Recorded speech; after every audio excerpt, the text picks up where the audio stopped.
السلام عليكم ورحمة الله وبركاته. مرحبا بكم مشاهدينا الكرام والأفاضل في قناة نبض الجزائر. نضع بين أيديكم اليوم خبرا بالغ الأهمية يخص المدرسة الجزائرية ويحمل في طياته قرارات جديدة طال انتظارها.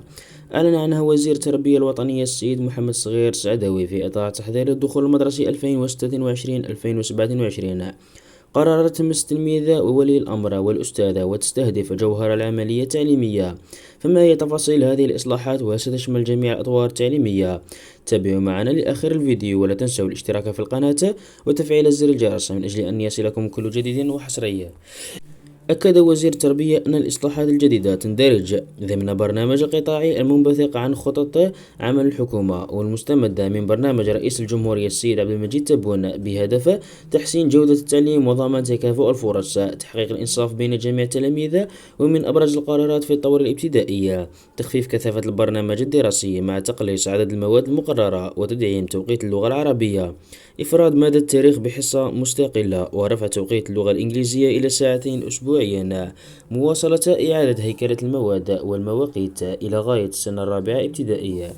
وهذا يعد تحولا مهما، خاصة أن المرحلة الابتدائية هي الأساس في ترسيخ المعارف والكفاءات القاعدية. إذا فيما يخص تعزيز التربية البدنية والصحة المدرسية، من بين القرارات التي لاقت استحسانا واسعا إضافة ساعة جديدة أسبوعية للتربية البدنية ليصبح مجموع الحصص ساعة في الأسبوع، وهذا بهدف تحسين الصحة البدنية والنفسية للتلاميذ وجعل المدرسة فضاء محفزا للنشاط والحيوية. إذا لم تقتصر الإصلاحات على التلميذ فقط، بل شملت أيضا الأسرة التربوية، حيث أعلن الوزير عن تخفيض الحجم الساعي للأساتذة في مختلف الأطوار وتحديد الصلاحيات والمهام داخل الأسرة التربوية. التوجه نحو التخصص كإسناد لكل مادة لأستاذ متخصص، وهي خطوة تهدف إلى رفع جودة الأداء وتحسين المردود التعليمي. إذا ماذا عن الطور المتوسط؟ بالنسبة لمرحلة التعليم المتوسط تم الإعلان عن تعديل مواد ومواقيت السنة الثانية متوسطة، إسناد تدريس مادة التربية الإسلامية لأساتذة متخصصين، وأيضا إدراج منهاج جديد للغة الإنجليزية مبني على التحسينات الأخيرة.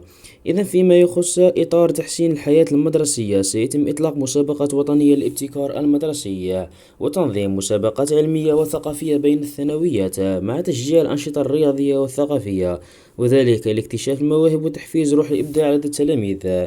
إذا فيما يخص تحسين الظروف الاجتماعية والتسييرية، شدد الوزير على ترقية المكانة الاجتماعية والمهنية لموظفي القطاع، وأكد على تكثيف الزيارات الميدانية للمؤسسات، ضمان تدفئة في المناطق الباردة، واستمرار الوجبات الساخنة في المناطق النائية. ضمان النقل المدرسي أيضا كان من أهم مواضيعه.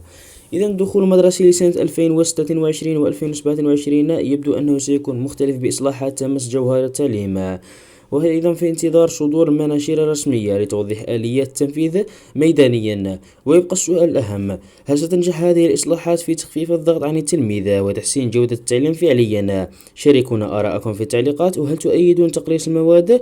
وهل ترون أن هذه الخطوات كافية؟ لا تنسوا دعمنا بالاشتراك في القناة وتفعيل زر الجرس ليصلكم كل جديد. دمتم في رعاية الله وحفظه، وإلى لقاء آخر.